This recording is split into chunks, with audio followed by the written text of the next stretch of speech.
마태복음 5장 4절에 나타나는 위로는, 애통하는 자에게 주어지는 위로는 하늘로부터 임하는 위로인 줄을 믿습니다. 헬라어로 파라칼레오인 위로는 곁에서 부르다라는 뜻을 가지고 있습니다. 그런데 이 파라칼레오라는 말이 보혜사 성령님을 뜻하는 파라클레토스와 어근이 같습니다. 그리하여 저는 이 시간에 성령님께서 여러분의 곁에서 부르시는 음성을 들으시고 그것이 여러분들에게 위로가 되시기를 축원합니다. 그 음성을 듣는 영적인 귀가 뜨이시기를 축원합니다. 위로는 사람이 주는 것이 아니라 성령님의 역사인 줄을 믿습니다.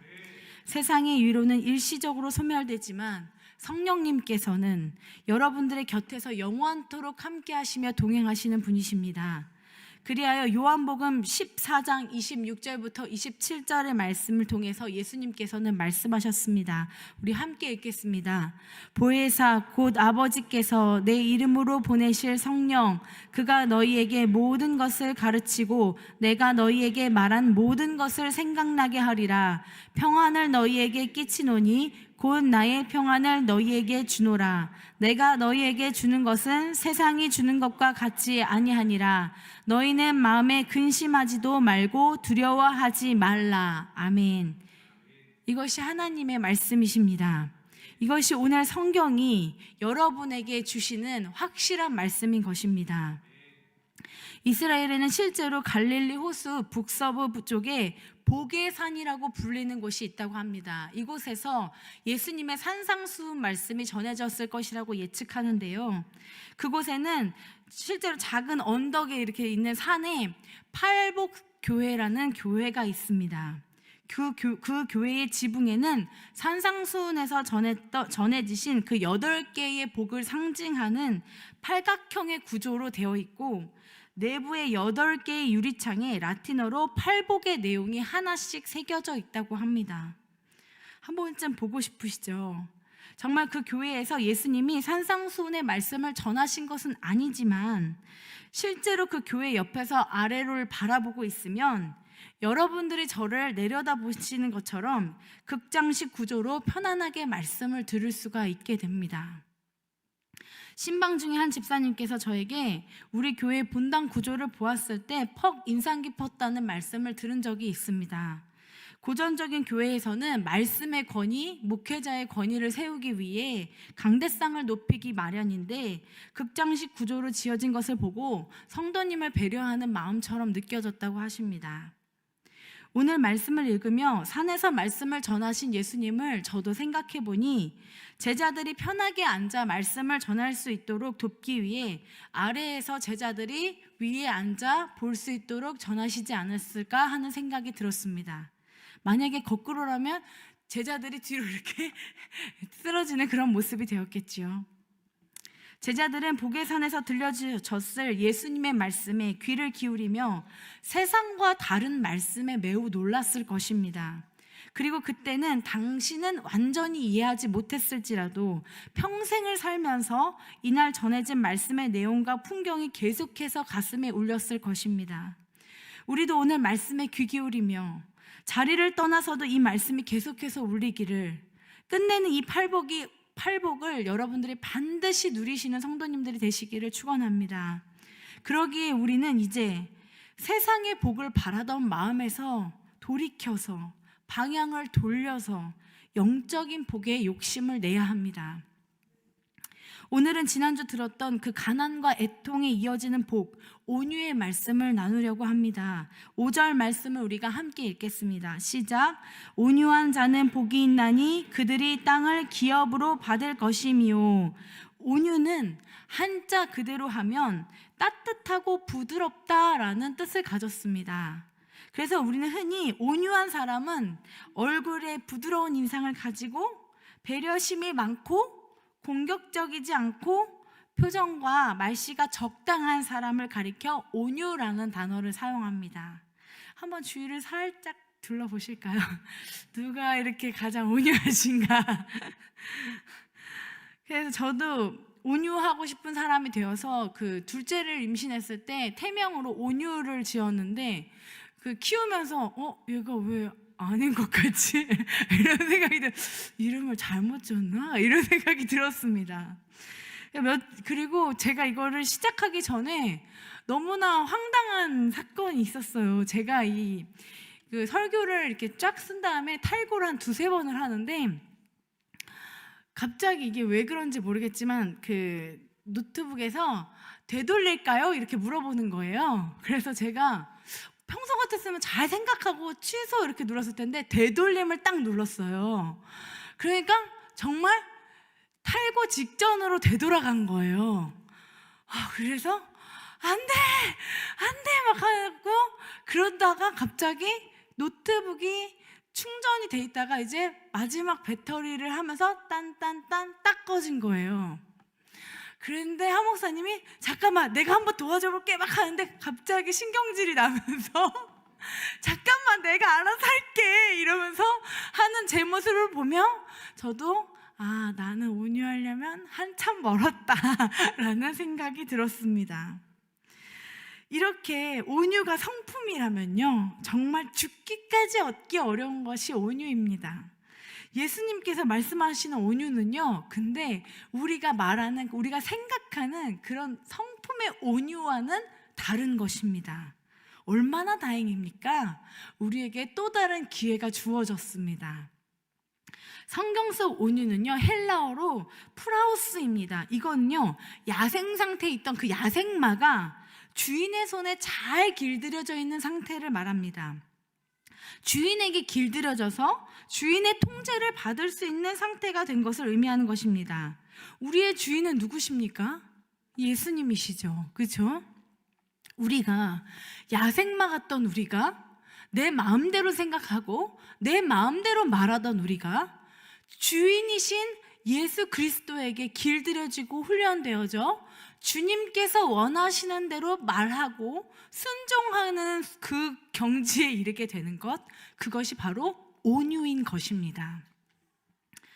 다시 말해 예수님이 말씀하신 온유란 그저 온유하고 부드럽다는 의미가 아니라 강하고 힘이 넘치지만 잘 훈련받아서 필요한 곳에 온화하게 쓰임받게 된 상태를 의미합니다. 주인이 하고자 하는 대로 움직여지는 상태가 온유인 것입니다. 눈앞에 적이 있어도, 눈앞에 물어야 되는 상황이 있어도 입마개를 한 것처럼 내가 원하는 의지를 완전히 꺾는 상태가 온유인 것입니다. 그래서 한 성경학자는요, 온유는 다스려진 힘이라고 얘기했어요. 힘이 없는 게 아니라 분명히 힘이 있고 내가 그것을 해낼 만한 능력이 있지만 그것을 하지 않는 것, 또는 그것을 해내는 것, 그것이 바로 온유인 것입니다. 내가 하고 싶은 생각과 마음이 있지만 주님께서 원하시지 않는다면 단호하게 거부하기를 결단하는 그 강함이 온유입니다.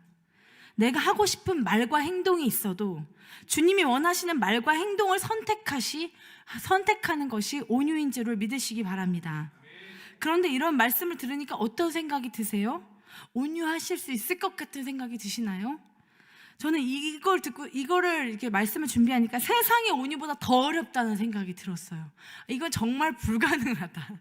내가 아무리 노력해도 온유한 척은 했었는데 지금까지 온유한 척도 못하겠다라는 생각이 들었습니다. 오늘 마음속에 전쟁 한번 일어나지 않으신 분 계신가요? 어떤 목사님이 그러시더라고요.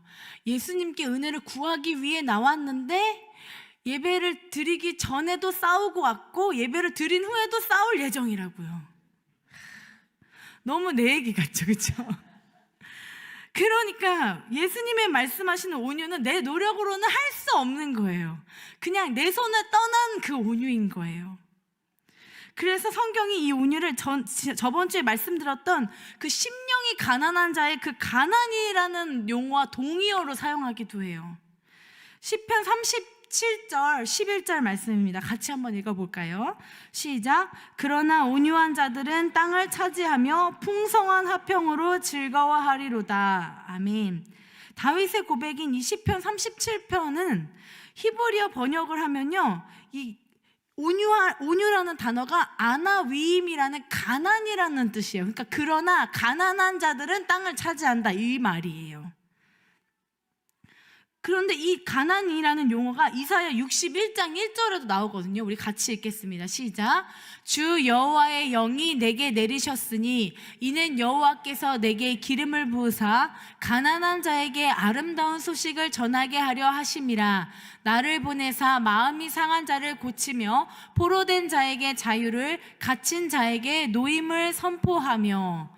이 가난한 자가 바로 우리가 같이 온유라는 단어랑 동의어로 사용되는 아니위임이라는 그 단어라는 것입니다.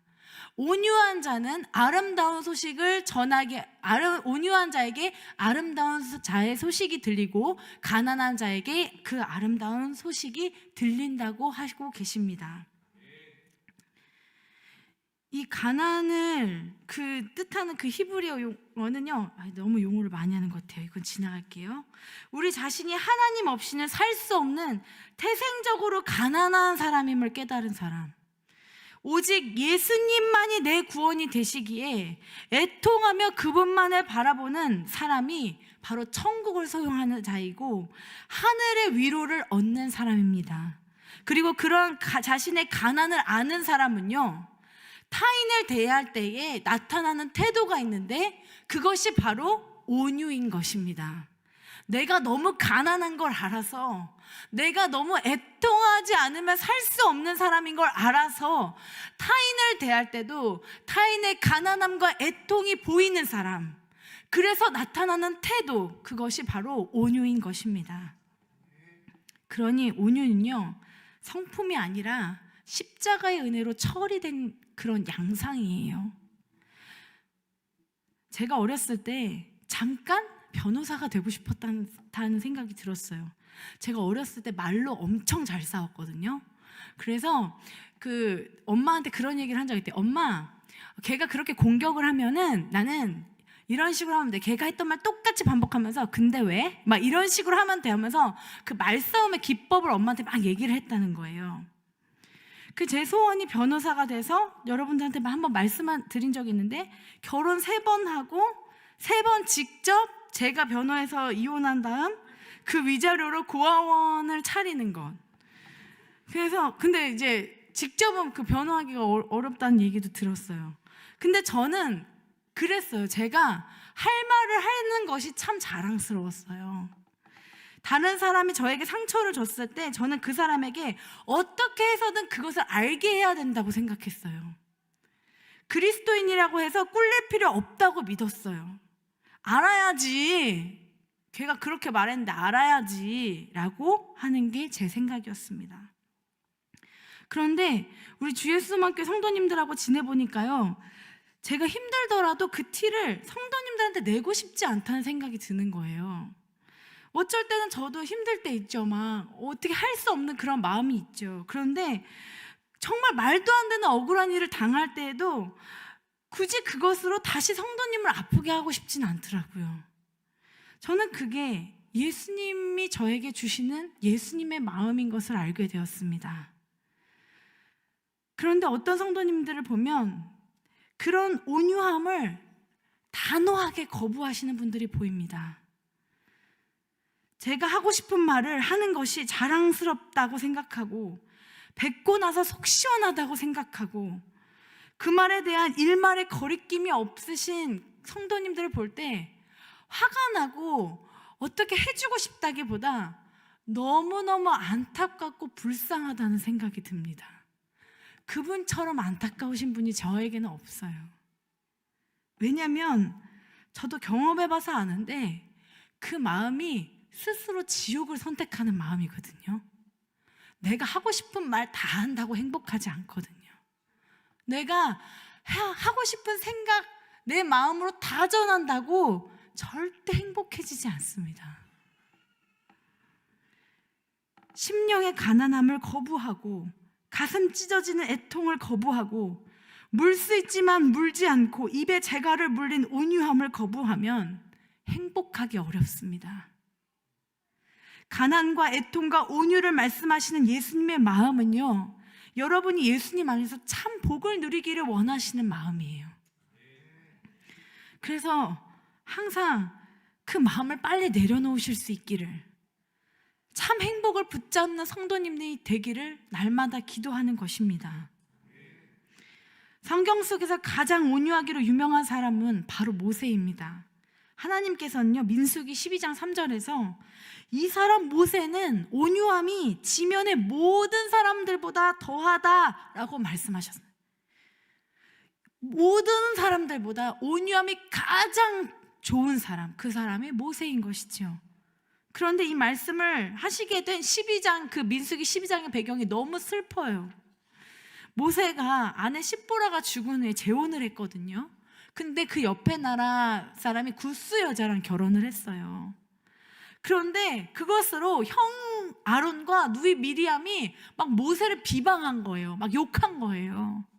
당시 구스 사람은요, 이스라엘 사람들이 출애굽할 때 같이 출애굽했다는 소문이 있을 만큼 그 하나님의 기적을 보면서 하나님의 살아계심을 알았다는 이야기가 있습니다.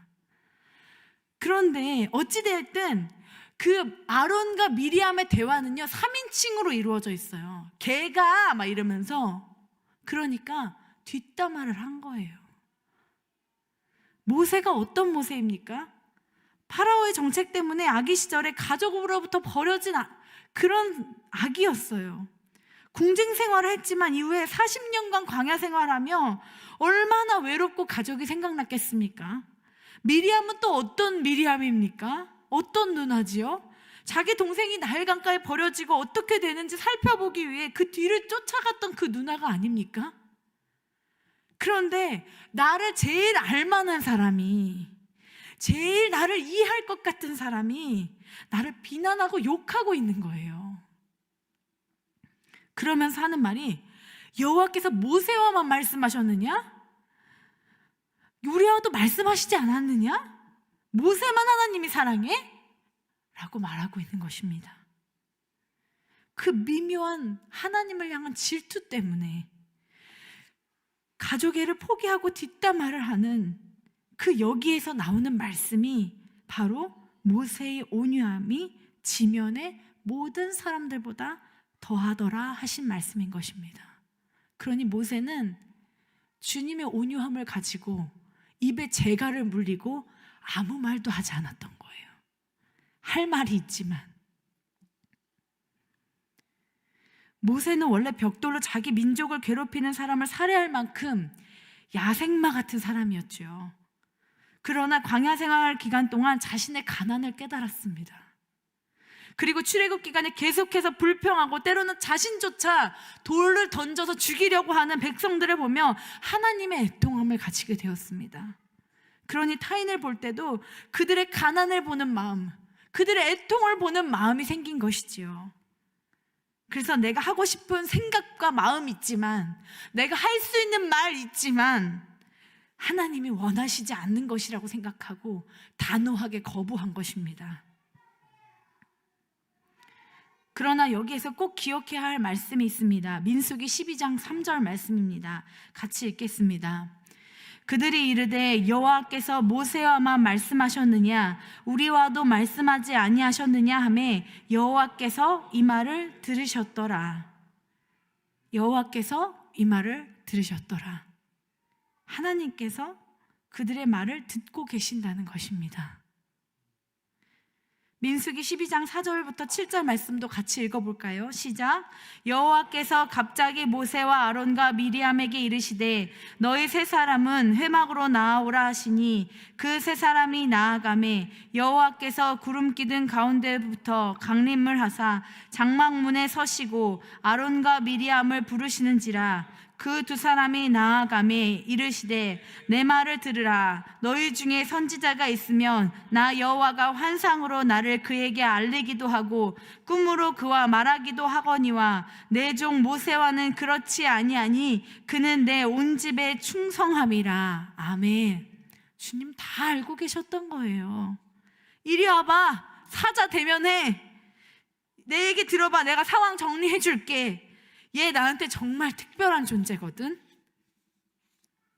우리가 겪고 있는 이 상황은 하나님께서 허용하셨기 때문에 일어난 상황입니다. 우리가 겪고 있는 이 모든 상황은 하나님께서 다 보고 듣고 계십니다. 그리고 우리의 온유함도 하나님께서는 보십니다. 모세는 이것을 알았기에 여호와께 부르짖으며 하나님이여 원하건대 그를 고쳐주시옵소서 하고 간절히 구했던 것입니다. 우리 함께 기도하기 원합니다. 예수님, 같이 기도하겠습니다. 예수님, 품고 싶은 마음도 하고 싶은 말도 주님 앞에서 점검받게 하옵소서. 훈련된 예수님 제자 되게 하소서. 주님이 알아주시는 제자 되게 하소서.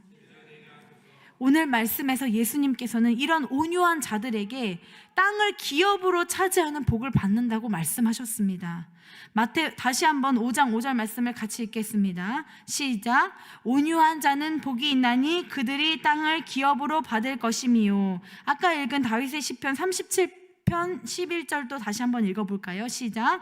그러나 온유한 자들은 땅을 차지하며 풍성한 화평으로 즐거워하리로다. 아멘. 구약의 다윗의 말씀과 다윗의 후손이신 예수님의 말씀이 같은 것을 볼 때 온유한 자들이 정말 땅과 관련이 있는 것은 맞는 것 같은데 그런데 모세는 약속의 땅에 들어가지 못하고 죽었어요. 그러면 이 땅이란 얘기가 나와서 그러면 이건 뭘 얘기하는 걸까? 부동산이 아니고 다른 땅인가? 그런 생각을 하실 것입니다. 그런데 우리가 땅을 기업으로 받는다라는 말씀을 잘 생각해 보고 싶습니다. 우리 땅을 기업으로 받으려면 그 땅을 정복한 자여야 되는데, 땅을 소유한 자여야 되는데, 땅을 정복한 사람, 땅을 소유한 사람은 누구일까요? 왕입니다. 그 땅을 정복한 사람, 이 나라의 권리를 가진 사람은 왕이죠. 그러면 이 세상의 왕은 권력과 힘으로 이 땅을 차지하고 다스립니다. 그런데 이 세상의 진짜 주인이신, 진짜 왕이신 하나님께서는 어떻게 이 땅을 차지하시고 다스리십니까? 하나님은 사랑으로 우리를 다스리시는 분이십니다. 그리하여 사랑으로 우리를 다스리시고 우리를 복이 되게 하시는 분이시죠. 그런 하나님의 다스림을 받는 우리는 왕 같은 제사장이라고 하나님께서 말씀하셨습니다. 왕이신 하나님이 다스리시는 땅을 받을 하나님 아버지의 자녀가 된 것입니다. 이것이 땅을 얻는 자가 누리는 복입니다. 그런데 그 땅을 기업으로 받는다는 것은 무엇을 의미하는 것입니까? 그 땅을 후손 대대로 물려준다는 것입니다. 그러니 온유한 자들이 누리는 복은 믿음의 유산, 세상과 나는 간곳 없고 구속한 주만 보이기에 기쁨으로 온유를 선택하며 그것으로 행복한 주님으로부터만 나오는 행복을 자손 대대로 물려주게 된다는 것입니다. 그래도 목사님, 저는 온유가 지금 당장 너무 힘들어요. 저도 그래요. 그러나 힘들고 어렵기는 하지만 불가능한 것은 아닙니다. 왜냐하면 확실히 가능하거든요. 왜냐하면 우리가 예수님의 보혈로 깨끗함을 입어 예수님의 보혈의 DNA를 우리가 가졌기 때문입니다. 우리 예수님 어떤 분이십니까? 빌립보서 2장 8절 말씀 이렇게 얘기하십니다. 사람의 모양으로 나타나사 자기를 낮추시고 죽기까지 복종하셨으니 곧 십자가에 죽으심이라. 이사야 53장 7절 말씀은 이렇게 말씀합니다. 그가 곤욕을 당하여 괴로울 때에도 그의 입을 열지 아니하였으며 마치 도수장으로 끌려가는 어린 양과 털 깎는 자 앞에서 잠잠한 양같이 그의 입을 열지 아니하였도다. 아멘. 예수님이 달리신 그 십자가의 모든 과정은 온유함의 극치입니다. 예수님은 하나님의 본체시나 육신의 옷을 입고 이 땅에 오셨고 십자가에 죽으시기까지 하나님의 뜻과 계획에 온전히 순종하셨습니다. 그런 예수님께서 사랑하는 여러분들에게 이렇게 자신 있게 말씀하세요. 수고하고 무거운 짐진 자들아 내게로 오라. 나는 마음이 온유하고 겸손하니 내게로 와서 내게 배우라. 세상과 나는 간 곳 없고 구속한 주님만 보이는, 그래서 내 가난도 내 애통도 타인의 가난과 애통도 다 맡겨드리고 자유케 되는 온유, 약속의 땅을 대대손손이 차지하는 기쁨을 누리는 온유, 우리 귀한 주 예수 소망교회 성도님들이 다 받아내시기를 간절히 축원하는 것입니다. 이 시간 기도하겠습니다. 설교를 쓰다 보니까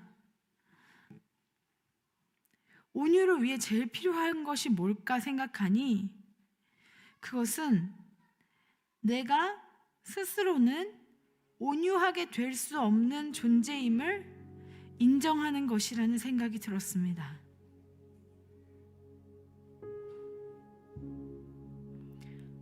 주님, 저는 온유할 힘이 없습니다. 그런 고백을 하는 가난한 마음, 애통한 마음을 가진 우리 성도님들, 하나님께서 하늘의 위로로 함께 하시고, 정말 힘들었지만 대대손손 주님의 은혜를 구하는 축복을 누리게 될 줄을 저는 믿습니다. 우리 함께 기도할 때에 예수님의 모습을 상상하기를 원합니다. 곤욕을 당하여 괴로울 때도 입을 열지 아니하시고, 마치 도수장으로 끌려가는 어린 양과 털 깎는 자 앞에서 잠잠한 양같이 입을 열지 않으신 그 주님의 온유하신 모습을 우리가 묵상하며, 주님, 근데 저는 그렇게 온유할 힘이 없습니다 라고 고백하시기를 바랍니다. 그리고 주님을 바라보시기를 기도합니다. 잠깐 기도하겠습니다.